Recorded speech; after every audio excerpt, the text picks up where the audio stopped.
We hear all the time about people who are afraid to travel to Italy because they've heard horror stories about people being robbed or pickpocketed. But don't worry, we've got you covered. In this video, we'll share the most common pickpocket techniques and also 10 tips to help you keep your belongings safe so you can have a wonderful, stress-free trip to Italy. First off, we want to assure you that Italy is a very safe place to visit. And that's not just our opinion. The U.S. News and World Report has a ranking that puts Italy at the 23rd safest country in the world to visit. That's ahead of France, which is number 30, and way ahead of the United States, which ranks 47th. And while petty crime is certainly a reality, violent crime is very rare in Italy. But like any large city around the world, Italian cities like Florence, Rome, and Venice have their share of pickpockets and scammers who want to prey on unsuspecting tourists. To avoid being a victim of pickpockets, there are 3 principles to keep in mind. Be aware of your surroundings, keep your possessions close, and avoid doing things that make you an easy target for pickpocketers. Tip number 1 is to be especially vigilant in areas where pickpocketers are prevalent. So that is train stations, public transportation, and tourist attractions. Anywhere where there's a crowd and people are distracted are great hunting grounds for pickpocketers. Something paradoxical to think about in a train station is that you'll hear announcements for "watch out for pickpockets." What that makes most people do is reach for their wallet. And what you've done then is shown the pickpocketers watching you where your wallet is. So if you can, avoid that action. In Rome, the metro is a prime area for pickpockets. Also, the bus routes that go by the tourist attractions. For example, bus route number 64 is known as the Pickpocket Express because it passes by all the major attractions and is chock full of tourists. The Colosseum, the Trevi Fountain, and a lot of other places like churches and museums are places where pickpockets are looking for victims. In Venice, be particularly careful on the Rialto Bridge and in Piazza San Marco. And in Florence, the Uffizi Gallery, the Ponte Vecchio, and near the Duomo are also popular sites for pickpockets. And we have a friend who was robbed in the Accademia Museum where the David statue is. Tip number 2. Don't bring all your valuables with you when you're out and about sightseeing. Just bring 1 credit card and the minimum amount of cash, and leave everything else in the safe back at your hotel or your Airbnb. In fact, you really don't need a lot of cash because just about every restaurant and store in Italy will accept credit cards. And by the way, you should bring a couple of credit cards when you travel to Italy and keep them separate. Leave one behind in the hotel and take one with you. And that way, in the unlikely event that you are robbed, you will still have another credit card that you can use. Tip number 3 is to avoid looking too rich. Don't wear a lot of gold jewelry, designer logo wear, or flash around the latest iPhone or other gadgets. And avoid carrying shopping bags from designer stores. All of these things will attract pickpockets like bees to honey. Tip number 4, try to blend in and avoid looking too much like a tourist. Baseball caps, athleisure wear, flip-flops, floppy sun hats, all signal to the pickpockets that you are a tourist and possibly an easy mark. Try to look a little bit more like a local. Italians are quite polished, but low-key in their dress and in their appearance. Likewise, don't stop in the middle of the street to look at a map or your phone, because that distracts you and clearly indicates that you're not a local. And so, if you do need to do one of those things, a map or your phone, stand up near a building with your back to it, because that will make it harder for somebody to take things from you when you're not aware of it. Tip number 5 is to be careful with your wallet or your purse. Don't carry your wallet in a back pocket. And even if you put it in the front pocket, it's a good idea to put something on top of it that makes it harder for someone to reach into your pocket and take it. I actually like a dirty handkerchief for that. And keep your hand on your wallet when you're in a crowded place. Better yet, if you have a jacket with an inside pocket, Keep your phone and wallet in there and zip everything up. So ladies, if you carry a purse, the best thing to do is use a crossbody bag with a zipper on the main compartment. And when you're in a crowded place, make sure that the zipper is closed and that your hand is on top of the zipper, because pickpockets are very good at getting the zipper open without you being aware. Now, if you really want peace of mind, you can get one of those anti-theft type of purses. There are lots of them on Amazon, and we'll link them down below. But they have slash-proof materials, and they lock, and basically nobody can get into them. Now, in our experience, slashing purses is not a big thing in Italy. It is in other parts of the world. I'm sure it does happen occasionally, but it's not a huge thing. But if you want that peace of mind, you can go ahead and invest in that kind of a bag. Tip number 6, don't wear a backpack when you're out touring around. It just makes it too easy for someone to come up behind you and take your valuables.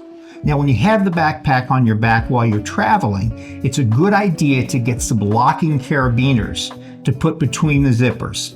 And you can also use those on your purse to protect that as well. These steps make it difficult for the thief, so he'll choose an easier target.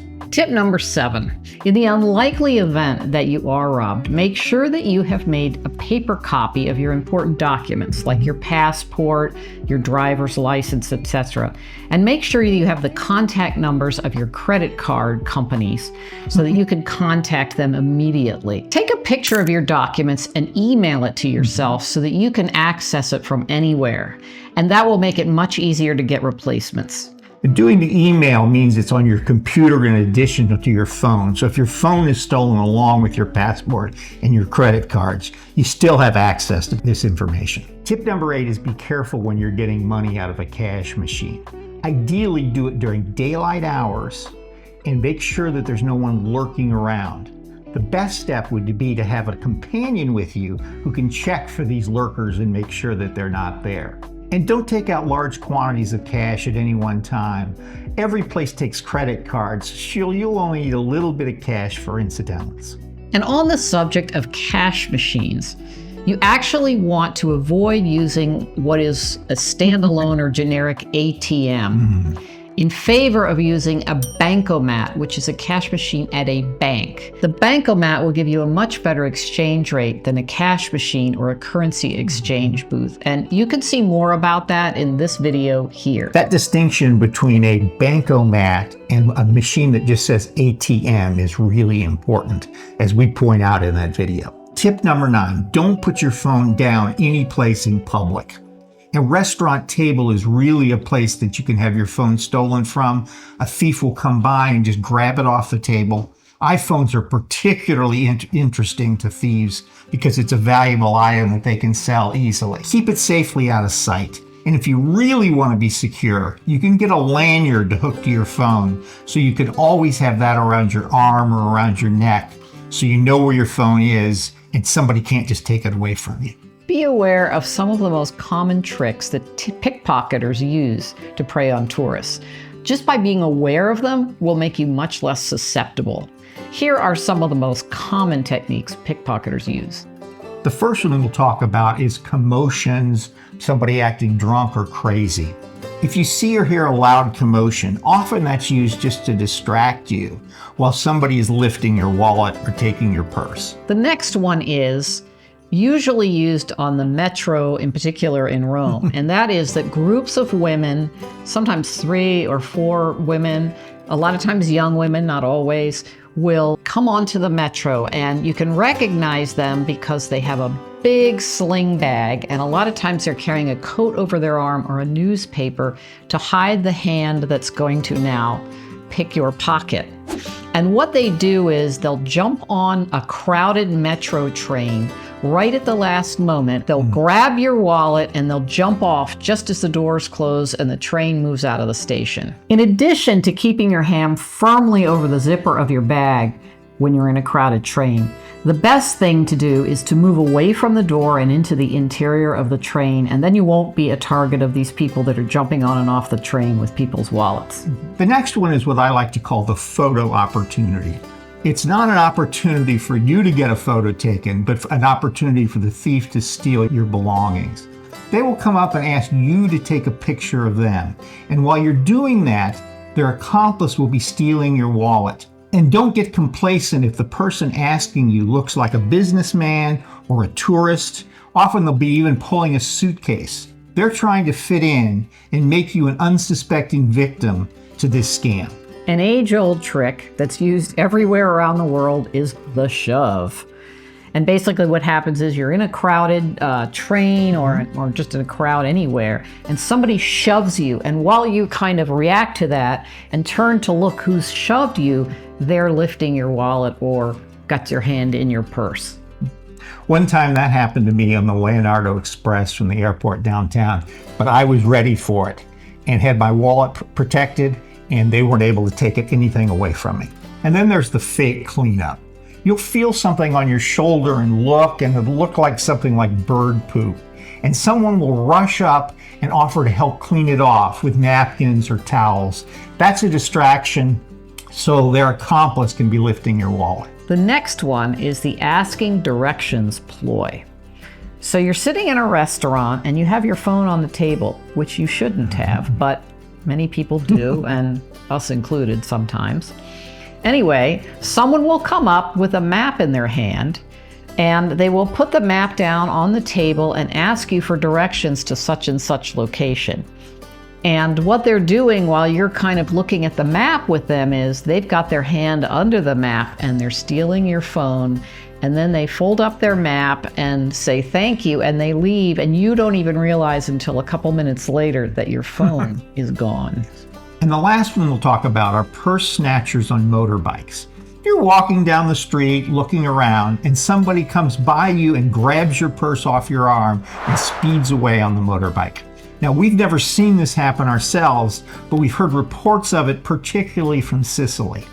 And the way to be careful here is to don't walk right on the edge of the sidewalk, and if you need to because of the crowds, keep your purse on the side away from the street. So with all of this, we don't want to make you paranoid because in fact, Italy is a very safe place to visit. And in fact, we've traveled to Italy countless times and have never had a problem. But being aware of the possible scams and tricks that pickpocketers use will just make you less susceptible to being a victim, and you will be able to enjoy your trip stress-free. Buon viaggio, and ciao for now.